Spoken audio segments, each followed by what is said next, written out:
السلام علیکم افغانستان بنډار له نجیبې سره خدای دې وکړي چې تاسو ټول روغ او جوړ اوسئ. نن په بنډار کې بیا تاسو دوه مهمې موضوع لرو، ځکه چې موږ وایو چې تفریح سره سره تاسو لپاره موږ داسې موضوعات راوړو چې هغه ستاسو صحت دپاره هم شي او د ټولنې په فایده باندې هم ورسېږي. نو ډاکټر یاسمین له ما سره، واظمي صاحب بیا په دې خپرونه کې له ما سره میلمانه دي. موضوعات موږ تاسو سره د فیسبوک پاڼه چې د بنډار د هغې د لارې او د انسټاګرام د لارې شریک کړي. تاسو کولی شئ د ایمیل د لارې خپلې پوښتنې له موږ څخه وکړئ د دې موضوعاتو په باره کې، کولی شئ چې د انسټاګرام یا هم د فیسبوک پاڼه چې ده دا وخت به تاسو تلویزیون باندې ښکارېږي دغه ادرس، هغه کولی شئ تاسو هغلته هم خپلې پوښتنې موږ ته ولیکئ.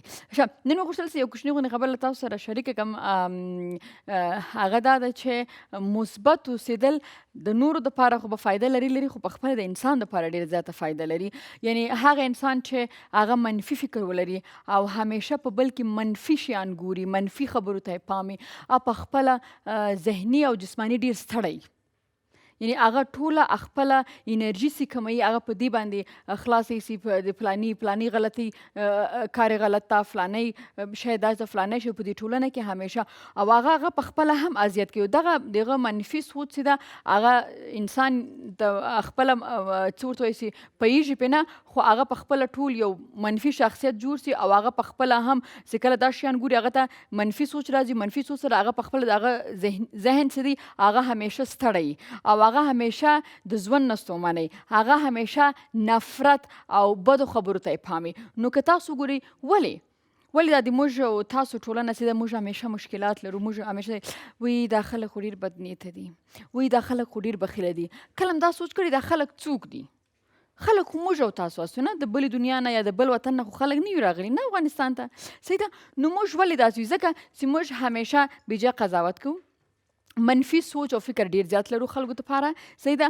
نو دغه منفي سوچ فکر چې ده هغه موږ په ژوند کې دا اثر کوي چې موږ ته تکلیف راکوي، ځکه چې بل سړی موږ بیا په خوشحاله وینو، یو انسان چې ده هغه خاندي که هغه یو ښه کالي اغوستي هغه ته به ښه ښکاري، موږ به وایو نه دا باید داسې نه وي. دغه خبرې چې دي دا دې ته موږ جوړوي چې موږ همیشه خپل ځان سره خپل ذهن سره په جنګ یو، په تکلیف یو. نو که غواړئ چې خوشحاله ژوند ولرئ او یقین وکړئ راحت ژوند کې د هر چا ستونزې راځي، اکثرا په د انسان تجربه داسې خلکو سره کېږي چې هغه ستاسو نه خوښ، یعنې هغه تاسو سره یو داسې خبره یو داسې کار وکړي چې تاسو زړه ازار سي، خو د هغې دا معنی نه ده چې تاسو نیګیټیو سئ، یعنې منفي سئ. باید خپل ژوند ته مثبت اوسېږئ، خپل کارونو سره مثبت اوسېږئ، خپلو دوستانو سره، جامعې سره، او تر څو دا زه تاسو وایم تاسو تقریبا داسې یو کار وکړئ یوه میاشت دا تجربه داسې وکړئ چې همیشه مثبت اوسېږئ، چې که څوک هم خوشحاله ولیدو خوشحاله شئ. که یو انسان یو کار کوي، ښه زه د هغه سندرغاړي نوم نه اخلم، موږ په لار روان وو، زه ته یو وړکی مثال درکړم. نو دا موټر روان وو، نو زه موټر کې ناست وم، نو یو موټر وایي دا وګوره دا موټر لږ بې ځایه ولاړ و، چې دا وګوره دا موټر د افغانستان دا خلک څنګه دا موټر څنګه بې ځایه درولی ده که نه. نو ما ورته وکتل نه کیدای شي چې موټر خراب سوی نو ځکه د سړک په منځ کې ولاړ وي. نو داسې وکتل وایي ډېره مثبت خبره. نو معنا مې دا وه چې یو تاسو فکر کوئ چې دا موټر به چا د قصد درولی، کیدای شي موټر پټرول خلاص وي یا موټر کې څه خرابي راغلي نو سړک په منځ کې خراب سوی. نو کله سم چې یو شي ته ګورئ نو فکر اوسېږئ چې اول اپروچ ستاسو باید پازیټیو وي، هغه د انسان په باره کې، هغه د کم کار په باره کې. نو یقین وکړئ چې ستاسو په ژوند باندې به ډېره ښایسته انګیزه ولري. کوچنۍ خبره مې درسره د دې پازیټیویټي ځکه چې زه خپله فایده ګورم، نو زه دا وایم چې کاشکې تاسو هم دغومره راحت او خوشحاله اوسېږئ د دې ځای نه لکه زه چې یم. خوش آمدید. خوش آمدید. یک سلام به تمام بیننده عزیز، آرزو میکنم همیشه خوشحال و سرحال باشید. من امشب دوستای عزیز به شما شلغم بتر در نظر گرفتم که آماده کنم. خدا کنه شلغم بتر نام گرفتی ولی کلش چنل چین میکنه، میگه شلغم بتر. نه دوستای عزیز تو باید نباشه، باید آدم نه نمو میکاپ آرتیست ما خانم گفت میگه خود سایس امروز ما در استودیو نمیشینم. نه امی شلغم و پالک سکنین زردک یا که کلش یک جای شب چقدر فواید داره، بسیار فواید خاص داره. مگه یگان کسی میگه خوش نداره، باز خودت برش گفتی که نه ما امروز یک رقم گفتم میکنیم که شما خوش نمیاد. بله دوستای عزیز شلغم بته چند رقم است، بسیاری را قورمه جور میکنن، دایش گوشت میندازن. من امروز در نظر گرفتم که این برنج اضافه کنم دوستای عزیز، بخاطر که بسیاری از گوشت پرهیز میباشن. کت ترکاریش خوب میباشن، کت شلغم، کت زردک، کت پالک، ولی گوشت پرهیز میباشن.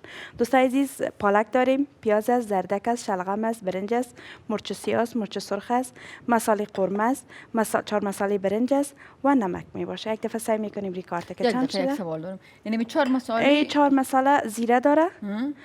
مصالحه دیگه که تند است، مصالحه تند است دیگه ایل کلان داره. او به 4 مصالحه برنج میگنش. 4 مصالحه 4 مصالحه برنج. صحیح. موږ ولاړ شو چې دغه شلغم بټه چې دومره نامخده شیان پکې اچولي پالک او دا شیان ګازرې چې د صحت ته ډېره فایده لري ګورو چې په څو روپو کې پخیږي. شلغم بټه لازمه مواد: شلغم 1 کیلو 10 افغانۍ، گازره 1 دانه 2 افغانۍ، پالک 1 دسته 10 افغانۍ، وریژې 1 کیلو 80 افغانۍ، مرچ او مساله د ضرورت وړ. نو اوس به ولاړ شو چې دغه شلغم بټه څنګه پخیږي یلدا جانه؟ بله دوستای عزیز، 2 عدد پیاز خود از تراشک میکشیم. پیاز میندازیم در روغن البته ما به اندازه که زیاد چرب نشه. وقتی که پیاز ما سرخ شد که که رنگ گلابی رو گرفت، ما سبزی رو دیش اضافه میکنیم. سبزی رو خوب میمانیم که سر روغن بیای خود نرم کنه. ما شلغم جوش دادیم، زردک هم پیش از پیش جوش دادیم. بعد از این اضافه میکنیم مصالحه که از کلش به مقدار لازم اضافه میکنیم. برنج خود جدا صاف میکنیم. برنج مثل که بر چلاو جوش میتین صاف میکنیم، جدا میمانیم که اوش رفت صاف شد. بعد از اینکه لوا بزی تیار شد، شلغم و پیاز یا کلش میکس شد، سر روغن آمد، نمک کل چیز برابر شد، این برنج در سرش مندازیم که تمام لوا بزی. برنج ما برای 10 یا 15 دقیقه دم میدیم. بعد از اون میکشیم و بسیار یک چیز مزه‌دار و بسیار یک چیز مفید میباشه. حتما دوست عزیز. بله ما یلدا جان گفتم اگر برنج نباشه چی؟ ما خو اینه در قصه رژیم هستم، نه باز گفت که نه بدون چی نمیشه. مگه ما میبینم اگر ما در ذهنم کار کرد که بدون برنج میتونیم که شلغم بټه باشه که تو قاشق بخوریم، باز اونمو رو برکت شما هم شریک میسازم. و ما در زندگیم شلغم بټه را نامشم شنیده بودم، خورده نبودم. مگه ما شلغم ما فکر میکنم یلدا جان ما یگانه آدمی بسیار خوب هستم، بیکبر هستم، ما کلی چیزا رو خوش دارم. رنگ خودم هستی. خودت هم نه؟ ما اینمی از کچالو تا شلغم، از شلغم تا پالک، هر چیزی که باشه ما خوش دارم. ما مراقب هستم. نه نمیگم. ممتاز. ولی برنج میشه ده اضافه نکنیم. باز یگان تا گوشت اضافه میکنن. امرا اینا کسی که کت نان از برنج کده نان خشک چاق میکنه. باز برنج صاف که کنی اینقدر چاق نمیکنه، اینقدر لول نداره. میخیزه او روز برنامه گفتی که برنج صافیم باشه چاق میکنه. نجیبه برنج شکم. هر وقت که برنج به حساب میخورین، سر برنج کوشش کنین که هاو یخ استفاده نکنین. یگان تا ببینی که برنج میزنن در گرمی سرش دوغ یخ شپ میکنن. او دیگه خودش دیگه شکم هم دیگه 2 روز بعد طرف شکم دیده نمیشه. شکم غټ شونه به خانه ایست علاج نشته. شکم سره ډیر پام کوي. دمه واخلي دمه.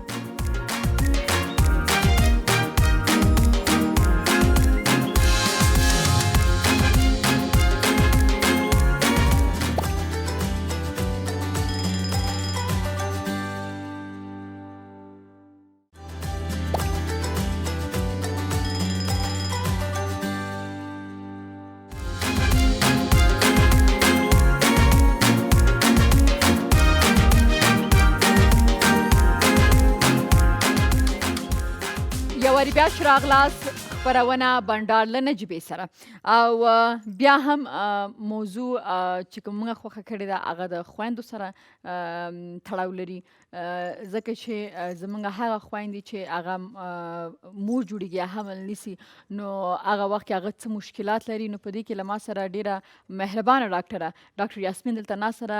اول خو تاسو ته راغلاست وایم، ستړي مشئ. ډیره مننه ستاسو دعوت څخه او تاسو د خپل احترامات وړاندې کوم. ډیره زیاته مننه. او ډاکټر صاحبې د پاراسونه خلک چې ایمیل مونږ ته کوي او تاسو نمبر غواړي نو زمونږ د ایمیل ادرس چې تاسو ښکاري کې تاسو کولی شئ په دې باندې زمونږ نه د دې ادرس پوښتنه وکړي. زمونږ ټیم به تاسو د هغې ادرس هم درکړي یا نمبر به د کلینیک هم درکړي تاسو ته. تاسو څخه یو ځانګړې مننه په دې باندې کوم چې یقینا زه په دې باندې پوهېږم چې تاسو باندې ډېر زیات راشي، خو نه یوازې زما خپرونه همیشه تاسو د صحت سره ریلیټډ چې څونه خپرونې که په نورو تلویزیونونو کې هم یي که نه نو تاسو تللي دا یو ډېر غټ خدمت دی. تاسو ته معلومه ده که نه زموږ هغه خویندې چې دا وخت په لرو پرتو ولایاتو کې دي، په ځینو کې دي، نشي کولی چې هلته لاړ شي. نو ستاسو خبرې ستاسو مشورې د هغې دپاره هغه څه ته چې مفت علاج دی. او زه هم ستاسو څخه مننه په دې خاطر باندې کومه چې تاسو وخت وباسئ او بغیر زموږ نه څه پیسې اخیستو نه راځي زموږ خپرونه. ډېره مننه. زما فرض دی او زه د خپل د افغانستان خاص مریضان نه ډېر مننه کوم چې هغوی ما ته دومره مینه راکړې چې د هغې مینه او ستاسو بلکل نه شمېرولی او د دا هغې نه ستاسو مهرباني ده.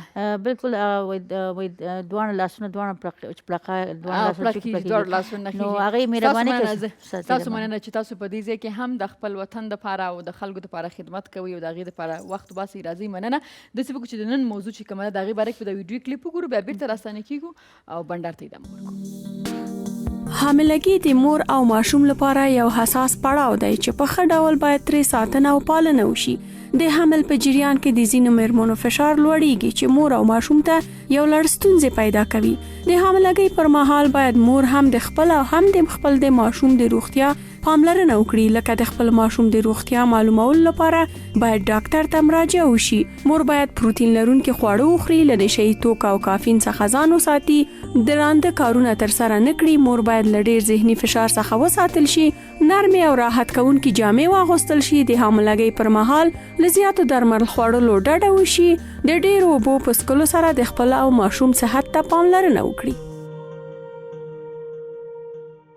ښه، نو موږ دا وایو چې اول موږ په میرمنو باندې دا دغې چې باید هغه حمل ونیسي. صحیح ده؟ کله چې هغه حمل ونیسي نو اوس خو یو مشکل دا شوی چې هغه ماشوم وخت نه مخکې خپل ژوند د لاسه ورکوي. نو که اول راته دا لږ تشریح کوي چې دا حمل چې ونیسو تر څو چې کوچنی پیدا کېږي، مور د کومو مشکلاتو سره مخ کېدای شي؟ تاسو وګورئ نجیبه جان، خپله بارداري چې ورته موږ دا خپل یو مشکل دی. په اول کې که تاسو وګورئ، اول چې کله مور عملداره کېږي په مخ باندې لکې راځي، موږ چې ورته کولازما وایو. هغه رټې چې راشي زیاتره ښځې ډېرې پریشانه کېږي، دا رټې به زموږ د مخ نه ځي یا نه ځي. نو هغه خپله د هارمون د امبالانس نه هم نور کې هغې ګرځي. کله چې په دې پوټې کې چې موږ ورته پوټکې ورته پښتو کې وایو، په هغې دې کې ملینین ورته یو حجرات دي. کله چې هغه نور په هغې لګي نو هغه لږ تورېدو، ځینې تور شي ځینې سپین پاتې شي. دا د آیرن د کمي نه هم؟ دا د آیرن د خپل الټرا وایلټ لایټ ورته وایي، رایس هغې د وجې نه کېږي، د خپل نور د خوا نه کېږي. تیرسري ورته وایي که نه؟ تیرسري بل شه، دا لکه موږ ورته لکې وایو تقریبا هغسې. بیا هغې زیاتره میرمنې ډېرې پریشانه کېږي. کله چې میرمن یو عمل واخلي، باید کله چې پار ته ځي باید یو عادي کریم مخ باندې وایي چې د نور دپاره چې دغه شی نه ورته. بل که تاسو وګورئ، کله چې اولنۍ میاشتې کې یو مور عمل واخلي هغې ته موږ او د هارمون چې امبالانس کېږي، دا نورمال خبره ده؟ دا بالکل نورمال، ځکه چې یو بدن نه بل بدن وجود ته راځي، دا هغه ډېر مشکلات نه ځي. بل میندې په دویم مرحله کې ډېر د خستګۍ احساس کوي اولنۍ درې میاشتو کې، چې هغې زیاتره اوده کېږي او ډېر لټې لکه بدې موډ تقریبا خرابوي. دغه هغې ته موږ فټیګ وایو انګلیش کې. لیکن هغه بیا د هغې دا هم هغه کې هارمون امبالانس راځي، لکه استروجن او پروجسترون امبالانس شي، خپله په ښځې باندې ډېر غنودګي راځي، زیاتره جړا هم ورځي یا دغه هم ورځي. بیا په درې مرحلې کې تاسو وګورئ چې کله څو پورې شي بارداري ورو ځي، زیاتره دې تشناب ته ډېر ځای راځي، یورینیشن چې ورته موږ وایو، هغې بار بار تشناب ته ځي، بېرته راځي. د هغې وجوهات دا دی چې کله چې دې خوب ته ځي باید دې د بستر لکه اوده کېدو نه مخکې باید اوبه ونه څښي. اخرنۍ وخت کې زیاتره کوشش وکړي. او کله چې اوده کېدو ته مخکې ځي، دې باید تشناب ته لاړ شي، خپل بالکل ځان راحته کړي، بیا اوده شي. او بل که تاسو وګورئ، زیاتره میرمنې چې دي هغې مشکل دا پیدا کېږي چې کله دې ودې شي بیا خوب نه پاڅېږي، نو هغې ته بېخوبي هم پیدا کېږي، لکه ډپریشن کې هم ځي، لکه بار بار جور خفګان، هغه خو وروسته مرحلو کې ځي. بیا بل مرحله دا چې کله چې د اول سمستر نه دویم سمستر ته چې ځي، تقریبا میرمنې ډېر زیات د وجود باندې ډېر یو سمستر د څو میاشتو؟ یا اولنی سمستر چې دی هغه تقریبا د اول میاشت نه تر 12 میاشتو پورې 12 هفتو پورې وبخښئ. بیا د سیکنډ ترایمستر چې دی هغه د 12 هفتو نه تر تقریبا 28 هفتو پورې. بیا د هغې نه پس ترډ ترایمستر چې دی د 28 هفتو نه تر 40 هفتو پورې راځي، مختلف دغه لري. په ترډ ترایمستر کې دا کېږي کله چې آخري مرحلې ماشوم د مور خېټه ډېره غټېدو ته روانې، عام په دې د رحم باندې ډېر فشار یا هم په شا باندې، نو دغه وخت کې دې ته ډېر زیات قبضیت پیدا کېږي. نو قبضیت دا چې دا یو کله چې یو مور باردارې باید دې په آخرنۍ میاشت کې ډېرې اوبه وڅښي، ځکه چې اوبه څښل دې باید کوشش وکړي چې اوبه د ډوډۍ خوراک نه مخکې هم ونه څښي او نه په منځ کې وڅښي. کله چې اوبه څښي باید ډېر په ارام وڅښي. یو ځل ګیلاس باندې زیاتره ډاکټران وایي چې یو ګیلاس باید زر وڅښي، نه، هغه په ارام باید په ورځ کې د 4 5 ګیلاسه اوبه وڅښي، لږ ډېر په ارام باندې چې یو څو غوټه وکړي، بیا ارام وکړي، بیا هغې نه پس اوبه وڅښي. نو دغه اوبه څښل هم نه سبب دی کې چې ماشوم ته فایده رسي، هم د دې قبضیت ګټه رسوي. او کله چې دی عمل هغسې باید دی کوشش وکړي چې سبزیجات ډېر وخوري. موږ زیاتره متاسفانه په افغانستان کې سبزیجات ډېر نه خورو، همیشه موږ غوښې او چرګ او دا شی ډېر خورو او غوښې خورو. او بله دویمه مرحله هغه ده چې کله دې میندو ته زړه سوزش چې موږ ته هارټ برن شي. ډېر بخښئ، د زړه سوزش خواته به ځو. که تاسو نه دا وپوښتمه که کومې مېرمنې ته چې حاملهداري د قبض مشکل ولري، تکلیف ولري، نو آیا د قبض دوا خوړی شي شربت؟ نو زیاتره د افغانستان کې خو مختلف ډاکټران مختلف کوي، لیکن بهرني دنیا کې دې ډاکټرانو ته قبضیت دوا نه ورکوي. همیشه موږ چې سپغول ورته ویو، هغه چې سهار کې 2 قاشقې نیم ګرم اوبو کې واچوي، هغه وڅکي، هغې څه اوبه وڅکي، نیم ګرمې 2 ګیلاسه، نو هغې څه دقیقه کوشش وکړي چې دغه موږ چې فاصلې ورته ویو، دا شنه لوبیا او دا شنه چې دي پالک، دا شنه پالک هم د حد زیات نه خوري، ځکه چې هغه هم او پالک هم د ورځې د خوا نه دي خوري، د ورځې زیاتره کوشش وکړي چې کله باردار یې باید داسې دوا ونه خوري، ډوډۍ ونه خوري. یو نقصه ما سره هم شته، دا انځر نی، دا وچ انځر، دا 2-3 دانې د شپې اوبو کې خوشتکۍ او سهار په نهاره د هغه خوري. او بیا پس څنګه چې ډاکټر صاحب وایي چې ګرم اوبو کې لګي، نیم ګرم اوبو کې 1 ګیلاس کې 2 قاشقې سپغول واچوي، نو او اوبو سره ډېرې زیاتې وڅښئ، نو انشاءالله ستاسو مشکل به نه دغه تاسو نجیبه ستاسو دغه زه بالکل موافقه لرم. دا کې خارج دنیا کې دې نه پرونز ورته وایي، پیکس ورته وایي، دې نه شربتونه جوړ کړي چې هغه په ارض کې د کېږي، زیاتره چې خلک قبضیت لري هغې دپاره خوري. آلو بخاره چې ورته موږ دې نه آلو بخاره. او دا زړه سوزش دا چې کله چې یو مور عملدار شي، د هغه خپله د معده کې ډېر زیات هارمون دغه شي، هغه معده ډېره زیات څارنده شي. ځینې ښځو نه مې اورېدلي دي، وایي زما زړه مې داسې یشېږي لکه د کوچني ویښته مې ډېر زیات. دا خبره څومره نو موږ د زړه سوزش خبره وکړه، ما ته مې خپله مورجانه رایاده نه هغه هغې څه دغه نه لري، تړاو نه لري، ځکه چې په معده باندې ډېر او بیا چې کوچنی پیدا شي هغه پکي هغه په سر بیخي وغیښتني. نو هغه د ډوډۍ خوراک څه باید ډېر احتیاط وکړي. کله چې مور زیاتره کوشش وکړي چپس ونه خوري، زیاتره د مرچ او مسالې ډوډۍ ونه خوري، او هم کوشش وکړي چې هغه ډوډۍ چې دې ته لکه زړه بد کوي هم ونه خوري. نو دغه وجه نه ځکه لکه معدې تیزاب ډېر زیات چیږي، ځکه چې بیا خو په معدې باندې ډېر بوج د ماشوم بوج یا هم خپله نور هارمون بیلنس وي، نو هغه ډایجسن صحیح نه کېږي، ځکه چې د خپله معده ورو حرکت کوي، ماشوم بوج پوي که نه، نو هغه په دې سبب کوي چې بېرته هغه تروي اوبې مخې ته موږ چې ورته ترخې اوبه هغه راځي. او بل کله چې دی عمل اخلي باید دی کوشش وکړي چې زیاتره په اخرنۍ میاشتو کې لکه موږ د ګیسټیشنل ډایبیټیز ته شکر ته هغه د څلور شافتو نه 8 شافتو زیاتره مېرمنو په دویم ټرایمستر کې پیدا کېږي، نو هغه کله باید چې شکر وخوري، باید په هغه وخت دی ډېر احتیاط وکړي چې خواږه ډېر زیات ونه خوري، او هم کوشش وکړي چې په خپله غذا کې دا وریجې کچالان دا شی ډېر کم کړي. ناشته شي لري، شایسته شي کاربوهایډریټ دا شی ډېر لري، او باید یو په هغه وخت کې دی باید دومره احتیاط وکړي چې خپله د ورځې باید 5 متوازنه غذا وخوري، په هغې کې باید سبزیجات وسي، میوه تازه نه چې غوښه او دا شی نه لکه ډېر لکه ترخه شی نه باید ونه خوري. موږ زیاتره مېرمنې دغه خوري، وایي د تروش شیان ته زړه کېږي نه، اچار او چکني دا شیان، هغه شی نه باید ډېر زیات احتیاط وکړي، ځکه چې دغه خپله هم د معدې تیزاب زیاتېږي، ځکه چې یو مومنټ د انټسټاین ډېر زیات سلو وي. او بل زیاتره موږ چې ګور په اخرنۍ میاشتو کې پریکلیم شی ورته وو، فشار ډېر جګ سي د میندو. صحیح. ډاکټر صاحب دمه له دمه اخلو، بیا بیرته راځو، نو بیا دا چې څومره مشکلات وي د دې په حل باندې پوښتنه کوم. دمه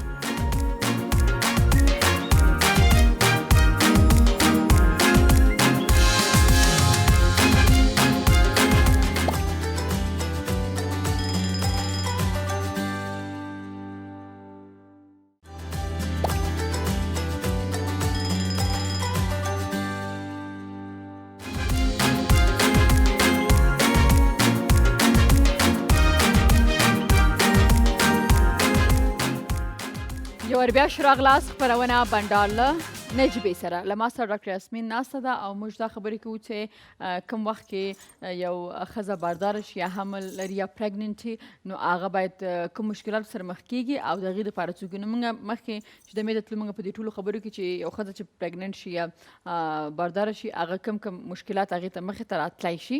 اوس اخر کې تاسو ویل چې د ځینو خلکو فشار پورته ځي، فشار اخري میاشت کې ډېر جګي او دا ټول خطرناک دي، ځکه چې یو مور باید کله چې اوه میاشتې پس د یو چې فشار جګېدي کې باید کوشش وکړي چې ډاکټر ته مراجعه وکړي، دوا وخوري.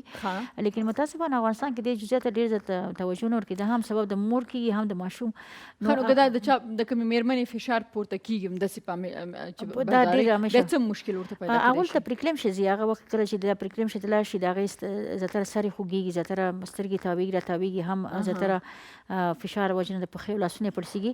بیا پریکلمشیا په اکلمشیا کې ځي، هغه ډېر خطرناک وي. لکه مور بیا سترګې کنورژن چې ورته وایي موږ په پښتو کې ورته جټکې په راځي او هم وجود ډېر وپړسېږي، ټول پښې لاسونه وپړسېږي او هم هغه داسې لاړ شي کوما ته لاړه شي. او کله زیاتره وخت چې دغه فشار جګ شي نو هغې راولي. نو ماشوم هم د لاسه ورکولی زیاتره شي؟ چې په راولېږي په خېټه هم ماشوم لکه ډزنس چې ورته وایي سر یې چورلېږي، نو هغه چې راولېږي ماشوم سبب هم د مرګ کېږي هم د مور کېږي. نو په دغه حالت کې باید کوشش وکړي چې زیاتره ډاکټر ته مراجعه وکړي. په دې ټولو خبرو کې اول خو ډاکټر صاحب دا راته وایي چې اوس دا دونه مشکلات چې دي معنا دا لري چې یقینا یو ښځه چې باردار وي څنګه مال دوی پاتې دي دوی لا پاتې دي. واه واه واه ښه دوه نور څه دي؟ یو خو د ویریکوز وین وایي چې دا کله چې مېرمنې به عمل اخلي نو هغې دغه رګونه چې دي په پښو کې دا زیاتره پړسېږي همیشه ښي طرف ته. نو هغه یو دې وجې نه چې کله چې وینیکا انفیریر وینیکا ورته وي په دې چوتر دې باندې ماشوم ډېر زیات فشار راځي او هغه رګونه وپړسېږي. نو هغه زیاتره میندې نه پریشانه کوي، زیاتره میندې ډاکټرانو ته مراجعه کوي. هغه خپله چې کله ولادت وشي بیا هغه خپل هغه ویریکوز وین ختمیږي او زیاتره په د دوران د باردارۍ کې میندو ته دغه پیدا کېږي موږ ته چې بواسیر وي. بواسیر ډېر زیات هغه زه فکر کوم ډېر مېرمنې به دې سره ډېر زیات په تکلیف کي. نو هغه ځکه چې قبضیت د وجې نه هغې ډېر زیات مواد غایطه کې دې فشار راوړي، هغه بیا په تقریبا په دغه کې بدل شي په بواسیر باندې. نو او هغې نه کله کله تازه اینم راځي. نو دا د پریشانۍ خبره ده، یو عام جزئیات دی باید پریشانه نه شي. صحیح ده. نو هغه چې د قبض علاج وشي زه فکر کوم چې د تکلیف کله چې ما ولادت وشي بیا مور خپل دوا او شیانې کې دغه وکړي نو زیاتره ایمراجز بیا داسې چې هغه د مرور زمان څخه شي بیا ځینې وخت کې نور بدتر هم شي ولادت. نو دا د دې معنا شو چې یو حمل اخیستل یا یو بارداره مېرمن چې د هغه د څومره مشکلاتو سره مخ باید دې ته توجه وکړو. اوس دا راته وایاستئ چې کومې مېرمن ته تاسو مخکې ویلي ډېرو مېرمنو ته چې دی شکر چې کوچنی پیدا شي بیا شکر خپله خلاص شي. صحیح ده. نو که اوس دا راته وایاستئ چې د کومو میندو چې هغه حمیلهداري شکر تکلیف ورته پیدا شي هغه باید د کومو خبرو ته زیاته توجه وکړي؟ اول خو باید دې کوشش وکړي کله چې شکر 40 او 28 هفته کې باز موږ ورته یو ټسټ ګلوکوز ټالرنټ ټسټ ورته ویو. دا په څومره میاشتو کې؟ دا په 40 هفته او مطلب 28 هفته ویکس کې نه نو شپږم اووه میاشت کې تقریبا راځي. نو هغې باید کوشش وکړي چې ګلوکوز ټالرنټ ټسټ وکړي. هغه دلته امسار کې ورځي ډاکټر یې په ناره بیا ګلوکوز دغه ورته ورکوي. نو په هغې کې د دې شکر معلومیږي. دا ضروري ده چې کله چې ولادت وشي د دې شکر بېرته زیات راشي. زیاتره دغه ګیسټیشن ډایبټیز هم په شکر بدلېدی شي چې کله زیاتره خپل مور د غذا خیال ونه ساتي او هم یعنې پام ونه کړي. زیاتره بیا آخر پورې دا دی چې افغانستان کې موږ هغه وسایل نه لرو چې کله یو مور ولادت وکړي بیا زیاتره خلک یې نه راوړي. نو هغې باید کله چې ولادت شکر ورته جګي باید کوشش وکړي د زیاتره وخت د عام انسولین پچکاریګانې ورته لګول کېږي، دوا ورته ورکول کېږي. کله چې ولادت وشي باید هغې نه پس د معاینه وکړي چې د شکر ته دی که نه دی تللی. لیکن په زیاتره میندې چې کله شکر یې ډېر زیات جګي ماشوم د وجود نه ډېر غټي انسولین انجکشن ورته وایي نو بیا هغه ماشوم په اسانۍ باندې سره هم نه پیدا کېږي، بیا په سزیرن کېږي او هغه خپله د شکر ماشومان چې همیشه زیات کله پیدا شي بیا خو د ناسم وروسته مرحلو کې ورته زړه تکلیف پیدا کېږي هم. صحیح ده.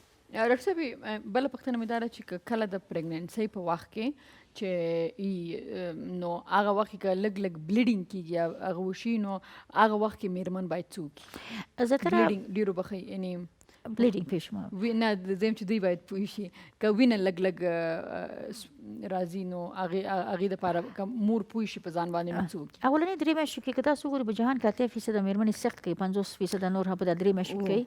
نو کله چې هغه مور چې کله زیاتره میندې چې کله مریضي ورکه شي بیا څو ورځې قطرې 12 ورځې راځي هغې ورخطا شي ډاکټر صاحب وایي زما نه وینه راځي.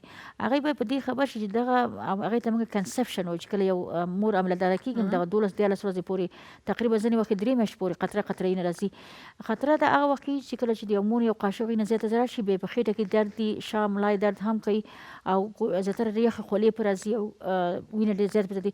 نو دغه وخت باید ډاکټر ته مراجعه وکړي چې آیا دا لاړ شي چې د دې آیا سبب سخت نه کېږي. ځکه زیاتره میندې چې کله وینه پرې راځي نو زنګ وایي ډاکټر صاحب ما باندې وینه راوړم زه څه وکړم. لیکن هغه وخت د دې لپاره د فامیل دا ذمه داري ده چې هغه مریض ډاکټر ته بوځي. که په وخت ورسوي نو زیاتره پچکاریګان بیا شي مشکل حل کیږي لیکن متاسفانه هغه وخت کې راوړل چې هغه ماشوم په درې ناولنې درې میاشتې کې ځای شوی مس ابورشن چې ورته ټول شي نه بیا نو هغه خپل مورم جګر خونه شي او بل هم په دوه مرحله یا درې مرحله کې مور ته زتره وینه راشي لکه خپل ناسه په دغه وینه ډیر زیات به ډاکټر ته ورشي چې ایمرجنسي کې تداوی وکړي یعنی که زمونږ هغه خویندې چې حاملهداري یا بارداري او هغې ته سپاټینګ کېږي لږه لږه وینه راځي نو دې ته مه کښېنئ چې خدای دې نه کړي تاسو ته بیخي ډېره زیاته وینه راشي تاسو مریض شئ خپل ماشوم هم د لاسه ورکړئ خپل ژوند هم خطر سره واچوئ کور کې وایئ چې تاسو ډاکټر ته بوزني یو او خدای دې وکړي چې په افغانستان کې صحیح ډاکټر ته هم بوزني که نه داسې ډاکټر ته هم بوزني چې د بد نه هم بدتر کړي که نه دا هم ډېره مهمه ډاکټر صاحب دا هم ډېره مهمه خبره ده ښه اوس آخري خبرې دې ته راځمه چې موږ ته دا وایي چې یو ښځه چې بارداره شي هغه باید څونه وخت بعد خپل چیک اپ ضروري ده چې ډاکټر ته ولاړه شي او آخر تر څو نو لکه نهمې میاشت پورې که نه نه دا لږ زموږ لیدونکو ته اول خو زیاتره چې کله میندې عمل اخلي دا دپاره هغې ضروري ده چې خپل وینې معاینه وکړي او نوي ګروپ معلوم کړي ځکه چې زیاتره په افغانستان کې موږ کمخوني ډېرې زیاته لرو چې هغې ته وینه تیاره معلومه وي چې د دې ګروپ دا دی او زیاتره د خپل غذا خیال وساتي او څونه وخت بعد باید یو واري ډاکټر ته تاسو همدغه پسې راځم زیاتره په افغانستان کې په کتابونو کې چې لیکل شوي دي باید د 4 ځله ډاکټر ته مراجعه وکړي لیکن په دې نه همیاشتې کې لیکن نور جهان کې به مختلف ورځې لري او متاسفانه کله چې دې ځي باید دې په 5مه یا 6مه میاشت باندې خپل واکسین هم وکړي او وینې ګروپ معلوم کړي عوام باید کوشش وکړي چې دې ځي باید ډاکټر ته وایي چې دغه مشکل لرم لیکن متاسفانه کله چې دې ځي ښځه چې بارداره ډاکټر ته به په ځای چې خپله مېرمنې خبرې وکړي خاوند یې ټول نه مخکې لګوي نو هغه ښځه بېچارهګۍ نه پرېږدي چې هغه خبرې وکړي اونسلی دا ډېر حقیقت دی نه زه منمه دا هلته هم دی صاحب لګیایي که نه ته به چې دا امیله هم دی ده نو هغه څه نه شم ویل ځکه چې زه خو ډاکټرۍ کې وم هغه تا ته خو څه نشي ویلی نو شکر دی زما مور کله کله شکر دی چې دلته ته نه یې شکر چې هلته زه نه یم نو هغه به داسې چې زیاتره خاوندان هغه نه پرېږدي چې خپل مشکل ووایي او خوا کې ورسره خواته ناسته وي نو هغې زیاتره ما د مریضانو دا خواهش دی کله چې یو بارداره مور راولي باید هغه پرېږدي چې ډاکټر ته خپل ټول مشکلات ووایي خپله ووایي که نه په افغانستان کې د زیاتره دا فکر دی چې تلویزیوني معاینه خطر لري باید دی په اره 2 میاشت کې د تلویزیوني معاینه وکړي خصوصا اولنۍ 3 میاشتو کې او په د 5مه 9مه او 9مه میاشت کې 9مه میاشت کې به ډېره ضروري ده چې معلوم ماشوم چې آیا ماشوم خپل ځای ته رسېدلی دی که نه دی رسېدلی لیکن متاسفانه په افغانستان کې په آخرنۍ میاشت کې ډاکټر زیاتره وایي چې د الټراساونډ معاینه ډېره زیاته قیمته ده او خپل مریضان ویسي لیکن هغه آخري میاشت ډېره مهمه ده باید ډاکټر هم باید مریض ته وایي چې ته باید 2 آخرني هفتو کې یا 2 هفتو کې راشي لیکن نور په ترقی یافته ملکونو کې هر یو میاشت یو نیم میاشت پس معاینات کوي د تلویزیوني معاینه کوي بار ټسټونه کوي لیکن افغانستان کې چې ما یوه معاینه وکړه د یو کال مخکې معاینه موږ خپل میرمن هغه وخت کې ډاکټر ته بوزو چې موږ دا وایو چې هغه ماشوم نشي راوړی کله چې هغه امیلهداره شي یا مثلا بارداره شي بیا نو ډاکټر مخ نه ورښکاره کوي نو ډېره زیاته مننه تاسو راغلئ کور دې ودان خیر اوسئ د ما اخلو د مینو وروسته بیا د بل ډاکټر سره مېلمه سره راځو دمه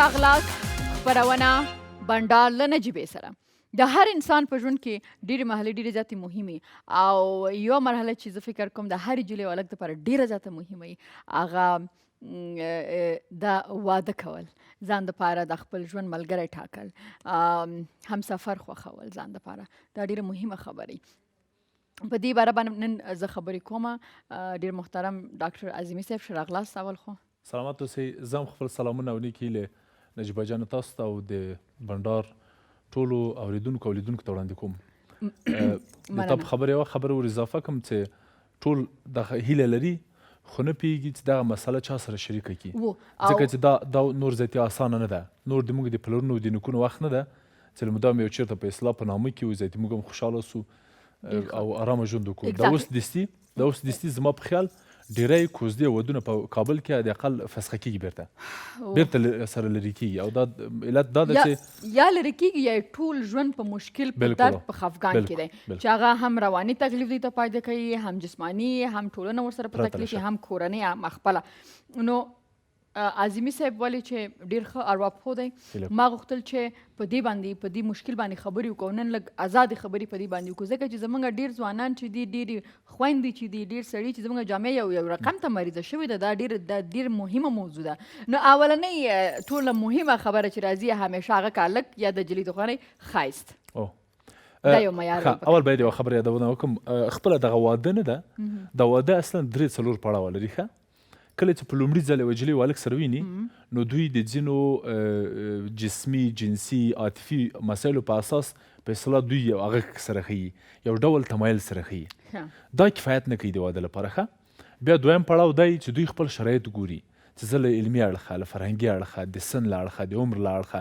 د کلتور له اړخه له دې اړخه له دې اړخه له دې اړخه څومره له دغه کس سره اړخ یم آیا واقعا تناسب لرو که نه بیا چې دا دویم پړاو وسنجي بیا وروسته د ځینو نور هدفونه سره ټاکي او بیا له هغه وروسته واده کوي په دغه وخت کې دا چې زه نظر مې دا ده چې ځینې معیارونه هماغه ډول چې تاسو اشاره ورته وکړله ځینې معیارونه باید په نظر کې ونیسي صحیح ده تاسو کوم معیارونه ټاکلي ما نه دي ټاکلي ما چې زه چې دا ټولنې ته ګورم هغه زما معیارونه خو ورته بیا ځان ته وایم پروګرام نه وروسته که نه زما اوس چې کوم سیشن یو کله چې ما واده کړو بیا زه درته وایم اوس نه وایم نن هم ما علي ته یو ایمیل خو یو ایمیل د جرمني نه راغلی وایي زه پاسپورټ هم لرم مجرد هم یم اوس پورې مجرد هم دې دپاره پاتې یم چې هغه وظیفه هم لرم دغه یو غلط معیار ده مثلا جرمني توپ ښه یا په جرمن کې ژوند نه خو هغه غریب اوس د خپل طرف نه دا ما ته ویلي چې خپله خواري یې کړې ده خپله خواري یې کړې ده نه ما بس صحیح ده نو موږ هم زړه نه ماتوو موږ هم زړه نه ماتوو ښه ښایست معیار نه ده د ګډ ژوند لپاره ښه موږ ډېر ښایسته بېعقلان لیدلي دي آیتا په اصطلاح ډېر احمقان یا ډېر بېعقلان یا کم عقلان موږ لیدلي چې ډېر ښایسته دي هغه د عامو خلکو په اصطلاح خرم سپینې که نه زه غواړم دا ووایم چې او بل که د واده په دویمه شپه یا په دریمه شپه یو تیزاب یا یو مرض راغی او دا ستاسو ګلالی مخ یا ستاسو ګلالی څېره یې در خرابه کړه بیا څه کوئ طلاق ورکوئ په هغه شپه نو په دې اساس موږ باید پرته له ښایسته نور معیارونه ته نظر بل معیار دی وایي چې یا باید ډاکټره اوسیږي یا ډاکټري دا هم غلط معیار ده موږ ډېر ډاکټران لیدلي دي چې په ګډ ژوند کې موافقه نه دي حتی 2 ډاکټران هم لیدلي دي مثلا ښځه هم ډاکټره ده میړه هم ډاکټر دي دواړه نه موافقه دي د واده لپاره ګورې ډاکټري خپله ښه شی ده ښه کار ده ښه حرفه ده بس په اصطلاح ښې پیسې لري دا په دې معنی نه چې هغه د ښه میړه یا ښځه وي هغه د ښه ښځه وي بلکل صحیح وایي چې مشهوره وي ښه نو موږ خو ډېر مشهوره خلک لیدلي چې د شهرت کې دومره ورک دي چې بیخي ښځې ته خپلو بچیو ته وخت نه لري ډېر مشهوره انسانان مثلا زه خپله یو هغه چې زه حتی په لویو انسانانو مثلا په ګاندي باندې یو نقد چې زه لرم شخصا هغه دا دی چې دی ګورئ لویه قارې ته هغه واخیسته خپلواکي که نه د مهاتما ده که نه د هندوانو اما د روح که نه د روح پلار ده اما خپل بچي ته خپل مېرمن د رسیدګي نه کوله دا د اروپایانو له نظر یو سالم انسان نه ده سمه ده چې هند ته ازادي واخیسته کیدای شي ټولې نړۍ ته یو الګو سي یو هغه سي اما آیا ښځه هم درنه خوشحاله ده خاوند هم درنه خوشحاله ده وا مورد نجونو دا تاسو چې لیونۍ کیږئ چې څوک هم نه په تلویزیون کې ورزشکارانو پسې لیونۍ په فلمي ستورو پسې لیونۍ سندرغاړو پسې لیونۍ په ممثلینو پسې لیونۍ او ځینې تلویزیوني ستورو پسې لیونۍ اما کله چې واده ورسره کوئ تازه پوهېږئ چې څومره لوی هغه بیا خالي ګورئ هغه یو ښه مشهور کس ده هغه یو ښه ورزشکار ده هغه یو ښه سینما ستوری ده اما یو ښه میړه ده همداسې نجونې دي صحیح ده ډېر خلک دا هم عظیمي صاحب غواړي چې د هغې مېرمن یا د هغې د ژوند ملګری دی باید نه می خوردی که نه می کفیدی چی گپ شد سلام علیک دکتر صاحب خوب هستی بخیر صحت خوب است این دفعه لعنت خدا در سر خودم یه قدر دوا خوردم دکتر صاحب بیخی ساده است، همی هر چیز گیر میکنه میخوره از همی انواری نامش نه دوا دوا خورده دوا خو آدم جور میشه نه دوا رو دیدم 2 روز مانده به تاریخ تیر شدنش کلش خورده گفت موسو بفته گناه داره لعنت خدا در سر خودم باز میگه مصرف کرده میخوره باز کاش که دیگه دکتر صاحب بگو چی را خورده مرگ موش خورده ای خدا زده واد نداره نوشته نیست مرگ موش خورده مگم سعی کنید سرش تاثیر نکرده باید عالی میمرد از این روده نیست از این پایپ است این پشک 17 ورست دوبار شد بچه خالی کی است؟ آفرین لعنت خدا در سرت کده میگه کاش کنی بچه خالی من خو یکم سواد خو میداشتی ساده خدا خودت که سواد داری کدام روز خوب دیدیم از دست خودت ما پازاب هستیم ما و یلدا جان امیگه بده دفعه خوشم آمد چی میگی تو نجیبه تو بخیر باز یک مواد معلوم میشه بخیر دکتر صاحب هم دعوت میکنیم دکتر صاحب در عروسی خبر هستی بخیر بودقه میره بخو که ما که دکتر صاحب چی دارم و فکر کنم دکتر صاحب تاسو ورته څه وایي چې دی باید څه وکړي داسې خلک چې په خپل سر دوا خوري یا هم څه تکلیف ولري نو 2-3 ګولۍ یو ځای خوري په سر درد دي نو یوه ګولۍ باید وخوري دغه نو هغه د دې دپاره به څه وایي متاسفانه د افغانستان خلک د دوا په اړه باندې یو عجیب باور لري ښه دوی فکر کوي چې دا دوا ډېر ښه شی ده او خبر نه دي چې دوا د ډېر مجبوریت له امله د ډېر ناچارۍ له امله یو ډاکټر یا فارمسیست جوړه کړې ده د یو مرض په خاطر د یو مرضۍ په خاطر ورکوي موږ خو په افغانستان کې د دوا داسې کارولو لکه شوتلې یعنی ما همیشه دا خبره کړې که زه یو 2% صلاحیت مې پیدا که اول به دغه د خوب ګولۍ او د رواني تکلیفونو لپاره ګولۍ دا به ټولې سوځوم موږ تاسو یو خپرونه لرو ښه اوزی نو زینو دکتر صاحب خیر ما برای مالیاباد چاریزی میشه حالا خلاص دیگه بیا کتی نمیاکتتون خی خدایا لیدونکو دی چې نه چې دوه شوي دي که نه کله کله چې دوی یو ځای راشي زما دا مازغه دومره خراب کي چې بیا مانه خبرې راشي خو دا وخت دمه در اکثر دمې خواته ځو بیا راځو په دې خپله موضوع خبرې کوو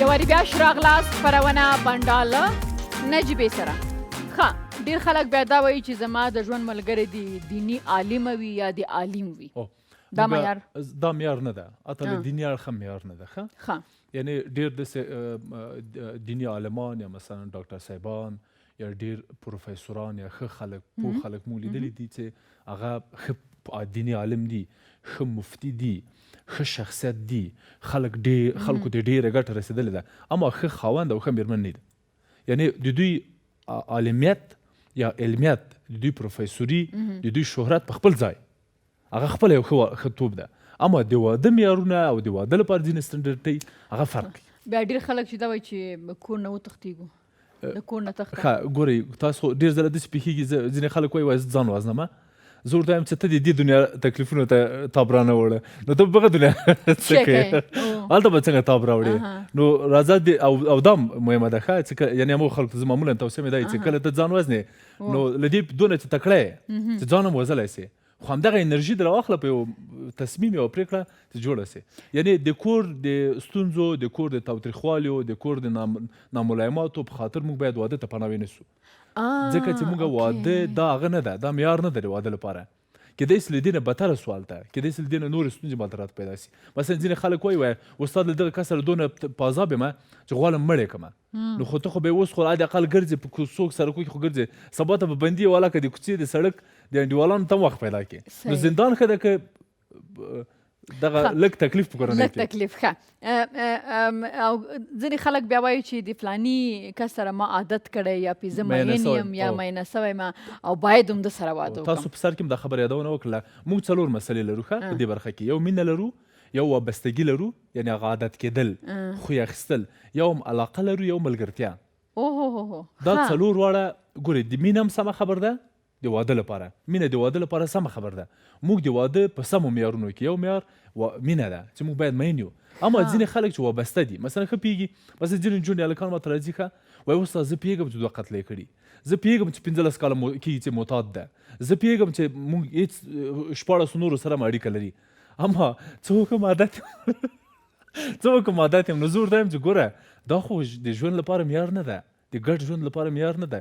ته که پوهېږې چې دې قتل کړی، ته که پوهېږې چې دا معتاد ده، ته چې پوهېږې دا 1400 نورو سره اړیکې لري، نو دا خو تا لپاره خاوند نشي جوړېدی. ته صرف عادت یې، دا یوه ناروغي ده او دا ناروغي باید تداوي سي. د وابستګي هغه نه ده، دا وابستګي چې موږ یې نن لرو په سیمه کې، په کورنیو کې، په ټولنه کې. موږ د واده لپاره مینې ته ضرورت لرو او په مینه کې اخلاص، صداقت، رهایي او هغه د زړه تړاو ده. هغه په اصطلاح آینه کېدل دي که نه، چې تو نور زیاتې هغه مقابل لوری د تا غوندې یو شی ښه د تا غوندې یو کس. صحیح. زه دا پوښتنه لیکم ځکه دې تاسو چې دا ویلې چې دا وابستګي چې ده دا باید موږ د دې علاج باندې باید خبرې وکړو. خو زه راځم یو دا مې که نه ډېر خلک وایي نو نور څوک نشي څه وکړم. نو خو ډېر ځله داسې پېښېږي چې ته کېدای سي په مجرده چې پاتې سي ښه به وي، نه نظر دې ته چې بد سړي سره واده وکړې. دا مې زه موافق یم په دې باندې. دا مې زه مور ته وایم که ما څوک وایي که نه دوستان مې ډېر زما د خلکو سره د واده نه زه ورته وایم چې دسته چې د دې نه چې زه بیا وروسته پښیمانه یم، باید یو سم انسان سره سړی واده وکړي که نه. او یا همداسې پاتې سي. ډېر ځله یعنې زه مشوره ورکوم په یوازې دا چې تاسو یو مریض سره واده کوئ، تاسو یو مشکوک انسان سره واده کوئ، تاسو یو ناسالم انسان سره واده کوئ، تاسو له یو معتاد سره واده کوئ، ځکه چې وایي چې بس که ده سره مې ونه کړه خبره خلاصه ده، ما څوک نه کوي. یا مثلا عمر جګېږي، ځینې وایي چې عمر مې جګ ده. نو خو چې عمر جګ ده نو خو په خپل وخت کې به دې فکر ورته کړی و. اګزیکټلی. ښه صحیح ده. او ځینې خلک دې دپاره واده کوي وایي دا فلانی یا دا فلانی زموږ خپله ده، نو دا خپله نه دي، کاکا زوی دی، ما زوی. زه کلک زه یعنې په اروپونه کې موږ ما نه یو وخت کې پوښتنه وسوله استاد څو فیصده تاسو په نظر خپلوانو سره به موږ باید واده وکړو، کاکا ماما دي. ما ورته ویلې له 100 په 100 نه 1% هم نه. او 1% هم نه. 1% هم نه. 1% هم نه. ځکه اوس تازه څېړنې ښیي چې 2.5% د سرطانونو علت دا ګډ خویشاوندي یا کورني ودونه دي. یو بل 80% کې اختلالات چې دي رواني اروایي ستونزې، دا د هغو ودو د بچیو دي چې هغه په ګډ خپل فامیل کې نږدې ودونه یې کړي. بل اوس د سي په کابل کې دغه هغه ډېر سوي دي، دغه اوتیزم، عقب ذهني وروسته پاتېوالی، د ماشومانو مې لیدلي کله دا ذهني وروسته پاتېوالی چې لري، اوتیزم لري، ADHD لري، ډېر پیشفعاله دي، ډېر شوخ دي. د دې یو علت دغه ګډ کورني ودونه دي چې دا هغه کوي. بل دغه هغه چې ده اصلا دغه ناروغۍ دا نجیبه جانې په نړۍ کې ټیټ دي ښه، او دا باید ټیټ پاتې سي. ښه. نو اوس به دا راته وایم چې دا ټول معیارونه نه دي صحیح، نو صحیح ناسم معیارونه دي. نو یو ورځ به داسې خپرونه لرو چې په هغې کې چې سم معیارونه یې بیا څه دي، په هغې باندې باید راتلونکي خپرونو کې پرې خبرې وکړو. ښه. اوس دا راته وایه چې دا سړی مین نه وي خو هغې دا عادت ولري، وابسته یي، د دې علاج راته وښیه چې بس بیا خبره. دغه کس خو اول باید ومني چې دا مینه نه ده. یعنې ډېری خلک په دې باور دي، یعنې موږ ډېری مراجعین وایي دا وابسته مراجع نه استاد، دا وابستګي نه ده، نه دا هغه نه ده، دا مینه ده، واقعا دا د اخلاص مینه. مثلا ځینې وایي چې استاد نو دا څه ده چې مینه نه ده؟ د ما په خاطر یې رګ وواهه، د ما په خاطر یې زهر وخوړل، د ما په خاطر له موره تېر سه، د ما په خاطر له پلاره تېر سه. زه ورته وایم ګورئ هغوی له خپل ځان سره مینه نه لري، هغوی به تاسو سره څنګه مینه وکړي؟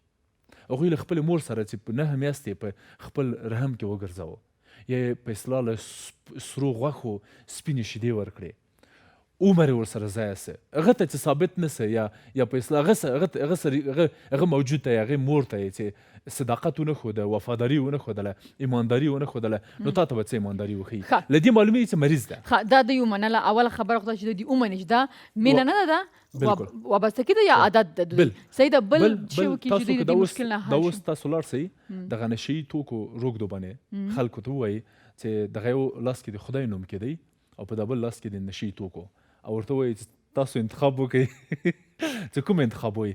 زه باور لرم چې په نشو روږدی انسان به هغه د نشو لاس انتخاب کړي او تا ته به ووایي چې دغه چرس یا دغه هیروین یا دغه تریاک راکړه، زه له خدایه درتیر یم، زه له ایمان نه له هر څه درتیر یم. په وابستګۍ کې دقسې وضعیت راځي. یعنې ګورئ تاسو به لیدلي ځینې مذهبونه تغیروي، ځینې دینونه تغیروي، زه غواړم چې راته وایي چې دا علاج لري. بلکل دا یو ناروغي ده، وابستګي یو اختلال ده. نو غواړئ چې په دې باندې بیا جدا یو خپرونه ولرو؟ بلکل یو خو به خپرونه ونیسو، بل دا هغه لري ښه طریقه یې داسې ده کله چې دوی وابسته سي یا ډېر شفته او مین سي، غرق سي، ډوب سي، دوی هر کسي ډب شي مین خدای وکړي چې خفه نه سي رانه نه دا حقیقت دی ډېر ما ډېر ډب شوي لیدلي دي ډاکټر صاحب او ما ته ډېر خلک وایي ستا ډېر سخت زړه دی که نه او نو زه ورته یم چې نه زه ډوبېدل نه غواړم زما په سر ډېر کارونه دي ډاکټر صاحب ډېره زیاته مننه چې راغلې کور دې ودان دوه مهمې موضوعات چې دي یو دا چې نو بیا ښه معیارونه چې دي او یو دا هم چې وابستګي د هر شي سره چې په دې به یو خپرونه ډاکټر صاحب نیسو خبرې به کوو ډېره زیاته مننه ستاسو د راتګ څخه د شلغم بټم تیاره ده ورزو پې نه پوهېږم چې ستا خوښي خو ما ته یې ډېر خوند راکړو راځه چې ورزو پې صحیح ده نو تاسو ته ښه شپه غواړم ډېره مننه چې تر دې مهاله له موږ سره وئ په لوی الله مو سپارم تل د افغانستان د الله په امان